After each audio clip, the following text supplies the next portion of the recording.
आज का टॉपिक है polarising power, polarisability, Fajans rules and applications. ये BSc part first year chemistry के लिए, केमिस्ट्री सब्जेक्ट के लिए है और पेपर फर्स्ट है, that is inorganic chemistry. Unit first है आयनिक सॉलिड्स। इसके अंतर्गत ये टॉपिक आते हैं। तो कंटेंट्स है इसके पोलराइजिंग पावर एंड पोलराइजेबिलिटी, दूसरा है Fajans rules and application of Fajans rules. I am doctor Madan Prasad, associate professor, department of chemistry, MSJ government PG college, Bharatpur, Rajasthan. तो सबसे पहले हम देखते हैं कि आयनों की ध्रुवन शक्ति तथा ध्रुवनता क्या होती है। Polarising power and polarisability of ions. ये हम जानते हैं कि आयनिक यौगिकों में पाया जाने वाला बंध 100% आयनिक नहीं होता, वरन उसमें आंशिक सहसंयोजक गुण भी पाए जाते हैं। किसी भी आयनिक बंध में पाए जाने वाले सहसंयोजक गुण की प्रतिशतता बंधित आयनों की प्रकृति पर निर्भर करती है।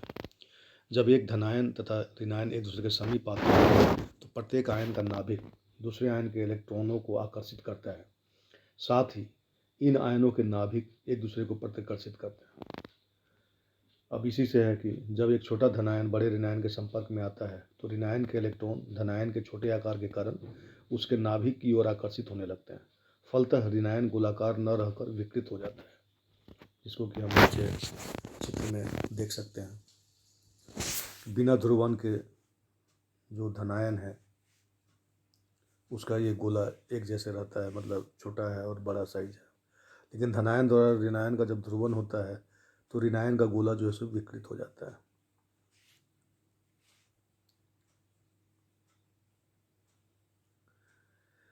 चौथा पॉइंट है, वैसे तो धनायन के इलेक्ट्रॉन भी ऋणायन के नाभिक से आकर्षित होते हैं, किंतु ऋणायन के बड़े आकार के कारण यह आकर्षण बहुत ही दुर्बल अर्थात नगण्य होता है।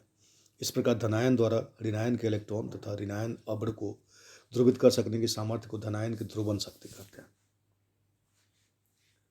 इस प्रकार धनायन द्वारा ऋणायन के इलेक्ट्रॉन अर्थात ऋणायन अभ्र को ध्रुवित कर सकने की सामर्थ्य को धनायन की ध्रुवन शक्ति कहते हैं। साथ ही ऋणायन की धनायन द्वारा विकृत होने की प्रवृत्ति ऋणायन की ध्रुवनता कहलाती है। अतः साधारण शब्दों में हम कह सकते हैं कि धनायनों में तीव्र ध्रुवन शक्ति होती है तथा ऋणायनों में तीव्र ध्रुवनता होती है। जब ऋणायन का ध्रुवन अधिक हो जाता है तो ऋणायन के इलेक्ट्रॉनों का धनायन के इलेक्ट्रॉनों से साझा हो जाता है, जिससे बंध में सहसंयोजक लक्षण आ जाते हैं। जब ऋणायन का ध्रुवन अधिक हो जाता है तो ऋणायन के इलेक्ट्रॉनों का धनायन के इलेक्ट्रॉनों से साझा हो जाता है, जिससे बंध में सहसंयोजक लक्षण आ जाते हैं, जिसको कि इस फिगर के द्वारा हम देख सकते हैं। प्लस एक छोटा धनायन है, एक बड़ा ऋणायन माइनस के द्वारा दिखाया गया है। बिना ध्रुवन के धनायन व ऋणायन, जब ध्रुवन होता है धनायन के द्वारा ऋणायन का तो ऋणायन के शेप में जो है सो विकृति आ जाती है, और ध्रुवन के बाद जो है सो बना सहसंयोजक मॉलिक्यूल, क्योंकि उसमें सहसंयोजक गुण आ जाते हैं, इसलिए सहसंयोजक बंध बन जाते हैं। फाजान्स के नियम, फाजान्स रूल्स। फाजान्स के अनुसार रासायनिक बंधों में आंशिक आयनिक तथा आंशिक सहसंयोजक गुण पाया जाता है। अतः कोई भी बंध न तो 100% आयनिक होता है और न ही 100% सहसंयोजक होता है। अतः रासायनिक बंधों का आयनिक या सहसंयोजक गुण जिन कारकों पर निर्भर करता है उन्हें फाजान्स का नियम कहा जाता है। ये कारक निम्नलिखित हैं। मतलब क्या है कि फाजान्स के अनुसार रासायनिक बंधों में पार्शियल आयनिक और पार्शियल कोवेलेंट कैरेक्टर पाया जाता है। अतः कोई भी बंध न तो 100% आयनिक होता है और न ही 100% कोवेलेंट। अतः रासायनिक बंधों का आयनिक या सहसंयोजक गुण जिन कारकों पर निर्भर करता है उन्हें फाजान्स का नियम कहते हैं। रासायनिक बंधों का आयनिक या कोवेलेंट गुण जिन कारकों पर निर्भर करते हैं उन्हें फाजान्स का नियम कहते हैं। ये कारक निम्नलिखित है।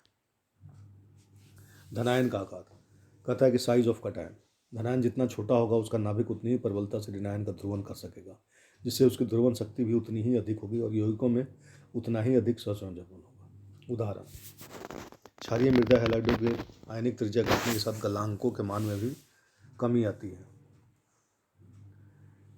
गलनांकों के मान में कमी तब संभव है जब बंध में सहसंयोजक गुण आ जाए। सहसंयोजक BeCl2 greater than MgCl2 greater than CaCl2 greater than SrCl2 greater than BaCl2। त्रिज्या जैसे जैसे कम होगी वैसे वैसे उसके मान में कोवलेंट गुण की वृद्धि होगी और वैसे वैसे उसका मेल्टिंग पॉइंट कम होगा। तो इसलिए इसका गलनांक जो है सो BeCl2 का सबसे कम होगा क्योंकि मैक्सिमम कोवलेंट कैरेक्टर है। उसके बाद MgCl2, CaCl2, SrCl2, BaCl2 का सबसे ज़्यादा है मैक्सिमम आयनिक कैरेक्टर, लेस कोवलेंट कैरेक्टर। यहाँ वर्ग सेकंड है में Be2+ का आकार सबसे छोटा होता है, इस प्रकार BeCl2 सबसे अधिक सहसंयोजक है, अतः इसका गलनांक सबसे कम है। दूसरा है ऋणायन का आकार। ऋणायन का साइज जितना बड़ा ऋणायन होगा उसमें द्रव्यता उतनी ही अधिक होगी, इससे बने अयोग्य में उतने ही अधिक कोवलेंट कैरेक्टर होंगे। सहसंयोजक गुण CaF2, CaCl2, CaBr2, CaI2 में अगर देखें तो फ्लोराइड सबसे छोटा है और आयोडाइड सबसे बड़ा है। सहसंयोजक गुण आयोडाइड के अंदर सबसे ज़्यादा है, आयोडीन के अंदर, इसलिए जो है सो इसकी ध्रुवणता सबसे ज़्यादा होगी। तो गलनांक जो है सो सबसे कम होगा, इसका कोवलेंट कैरेक्टर सबसे ज़्यादा होगा, इसलिए CaF2 greater than CaCl2 greater than CaBr2 greater than CaI2। तीसरा है धनायन पर आवेश। धनायन पर आवेश की मात्रा जितना अधिक होगा उतना ही अधिक उसकी ध्रुवण शक्ति होगी, फलस्वरूप उस यौगिक में उतनी ही अधिक कोवलेंट प्रॉपर्टीज होंगे। जैसे यहाँ और यहाँ देखें, covalent character NaCl less than MgCl2 less than AlCl3। Na पे +1 चार्ज है, इस पे +2 है, इस पे +3 है।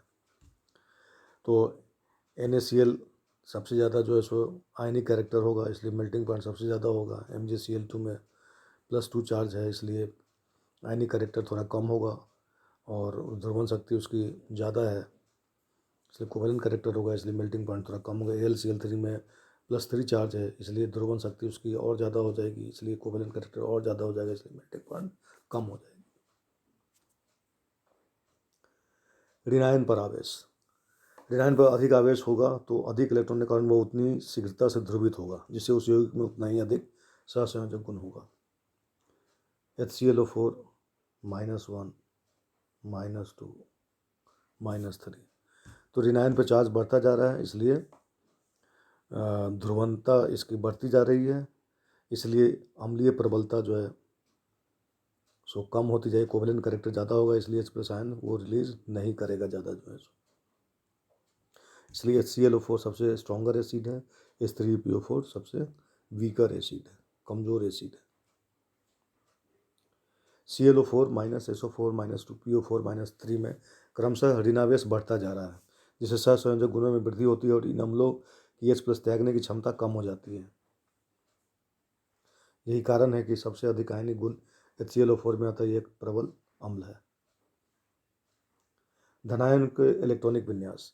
यदि किसी धनायन के बाह्यतम कक्ष में 8 इलेक्ट्रॉन हो अर्थात उसका विन्यास उत्कृष्ट गैस के समान हो तो उसकी ध्रुवण शक्ति 18 इलेक्ट्रॉन विन्यास या छद्म अक्रिय गैस विन्यास वाले आयनों की तुलना में कम होती है।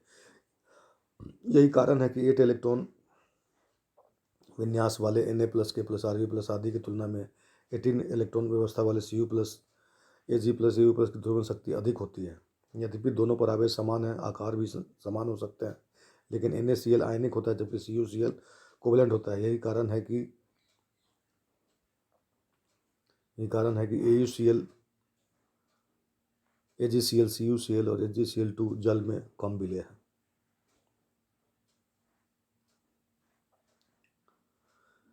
अतः संक्षेप में फायंस के नियम को इस प्रकार परिभाषित किया जा सकता है, कोई भी धनायन जिसका आकार छोटा हो, आवेश अधिक हो तथा जिसका विन्यास छद्म अक्रिय गैस की तरह हो में ध्रुवण शक्ति अधिक होता है, जबकि कोई भी ऋणायन जिसका आकार बड़ा हो तथा आवेश अधिक हो में अधिक ध्रुवणता होती है। अतः इस प्रकार के अधिक ध्रुवण शक्ति वाले कटायन और अधिक ध्रुवणता वाले अनायन में धनायन और अधिक ध्रुवणता वाले ऋणायन से बने यौगिकों में सहसंयोजक गुण भी अधिक होता है। अब ये एप्लीकेशंस ऑफ फाजन्स रूल्स, फायंस के नियमों के अनुप्रयोग। धनायन के आवेश एवं आकार के अनुपात को आयनिक विभव फाई कहते हैं। आयनिक पोटेंशियल और धनायन पर आवेश बटा धनायन की त्रिज्या। किसी आयन के लिए फाई का मान जितना अधिक होगा उसकी ध्रुवण शक्ति उतनी ही अधिक होगी, अतः इन यौगिकों में उतना ही अधिक सहसंयोजक गुण होगा। फायंस नियम में कुछ मुख्य अनुप्रयोग अग्रलिखित है, निम्नलिखित है। सबसे पहले विलेयता। AgX की जल में विलेयता का क्रम निम्न प्रकार है: AgF greater than AgCl greater than AgBr greater than AgI। इस प्रकार AgI में I माइनस का आकार बहुत बड़ा है, जिससे इसकी ध्रुवणता बहुत अधिक होती है, अतः AgI में सबसे अधिक सहसंयोजक है। सहसंयोजक गुण के कारण इसकी जल में विलेयता सबसे कम है। AgF मुख्यतः आयनिक होने के कारण जल में विलेय है। Melting point. फायंस के नियम के अनुसार सहसंयोजक गुण ग्रेटर देन प्रोपोर्शनल टू आयनिक पोटेंशियल। सहसंयोजक गुण समानुपाती होता है आयनिक पोटेंशियल के, तो गलनांक प्रोपोर्शनल टू 1 सहसंयोजक गुण, उल्टा हो जाएगा जो। अतः स्पष्ट है कि किसी यौगिक आयनिक यौगिक के फाई का मान जितना अधिक होगा उसमें उतने ही अधिक सहसंयोजक गुण होंगे, उतना ही कम गलनांक होगा।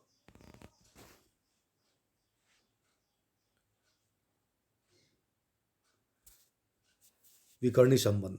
हम जानते हैं कि LiBe व बी का रासायनिक व्यवहार क्रमशः MgAl तथा Si से मिलता है। लिथियम का मैग्नीशियम से, बेरिलियम का अल्युमिनियम से, बोरॉन का सिलिकॉन से। यह समानता विकर्ण संबंध वाले तत्वों के लगभग समान आयनिक पोटेंशियल मानों के कारण होती है। उदाहरण के लिए Be2+ का फाई का मान 6.48 है तथा Al3 के लिए यह मान 6.0 है, इसलिए एक जैसी प्रॉपर्टीज वो दिखाएंगे। कलर। रंगहीन धनायनों के ऑक्साइड भी रंगहीन ही होते हैं, लेकिन यदि धनायन की ध्रुवण शक्ति अधिक हो, संगत सल्फाइड गहरे रंग के होते हैं। इस प्रकार रंगहीन धनायनों के लवणों में रंग की उपस्थिति के कारण उनमें पाए जाने वाले सहसंयोजक गुण। रंग गहरा होने की प्रॉपर्टी ऋणायन ध्रुवण के समानुपाती और ऋणायन ध्रुवण का ऋणायन का आकार। सिल्वर हाइड्राइडों में उदाहरण जो है सहसंयोजक गुणों के साथ रंग की तीव्रता का बढ़ता क्रम। AgF less than AgCl less than AgBr less than AgI। रंगहीन, उससे बाद में रंगहीन, हल्का पीला, गाढ़ा पीला। तो जैसे जैसे ध्रुवणता ऋणायन का आकार बढ़ेगा वैसे वैसे रंग भी गाढ़ा होता जाएगा। धातु ऑक्साइडों की प्रकृति। फाई के मान पर धातु ऑक्साइडों की प्रकृति निर्भर करती है। √5 लेस देन 2.2 धातु ऑक्साइड क्षारीय। अगर 2.2 से कम हो √5 तो ये बेसिक होते हैं, CrO MnO। √5 2.2 से 3.2 हो तो उभयधर्मी होते हैं, MnO2 CrO2। और इसी तरह से अगर 3.2 से ज़्यादा है तो अम्लीय एसिडिक MnO3 CrO3 Mn2O7। जब धातु आयन का फाई का मान अधिक होता है तो MnO बंध की प्रकृति सहसंयोजक होगी और यह जल में वियोजित नहीं होगा। इसके विपरीत यदि फाई का मान कम होगा तो MO बंध की प्रकृति अधिक आयनिक होगी, जो कि जल में टूटकर OH- आयन देगा, अतः यह क्षारीय प्रकृति का होगा। धातु कार्बोनेट का तापीय अस्थायित्व। Thermal stabilisation of metal carbonates. अस्थायी धातु कार्बोनेट गर्म करने पर धातु ऑक्साइड तथा CO2 में वियोजित हो जाते हैं। धातु आयनों के लिए फाई का मान बढ़ने पर उसके कार्बोनेटों का तापीय स्थायित्व कम हो जाता है। फाई का मान अधिक होने से MO बंध सहसंयोजक प्रकृति के कारण टूट नहीं पाता और MoCO2 बंध में से OCO2 बंध टूटकर MO तथा CO2 बनाते हैं। Be2+ से Ba2+ तक क्षारीय मिश्रित धातु आयनों का आकार बढ़ने से फाई का मान कम होता है, अतः इनके कार्बोनेटों का ऊष्मा स्थायित्व बढ़ता जाता है। इनके स्थायित्व का क्रम BeCO3 less than MgCO3 less than CoCO3 less than SrCO3 less than BaCO3। विघटन दाब 0 डिग्री सेंटीग्रेड। विघटन दाब तो 100 BeCO3 के कोवेलेंट जब सबसे ज़्यादा है और BaCO3 में आयनिक सबसे ज़्यादा है, इसलिए 998। तो ये सबसे ज़्यादा स्टेबल कार्बोनेट है और सबसे लेस स्टेबल है बेरिलियम कार्बोनेट। Thank you. आज का टॉपिक यहीं समाप्त करते हैं, फिर नेक्स्ट टॉपिक अगले क्लास में बताई जाएगी।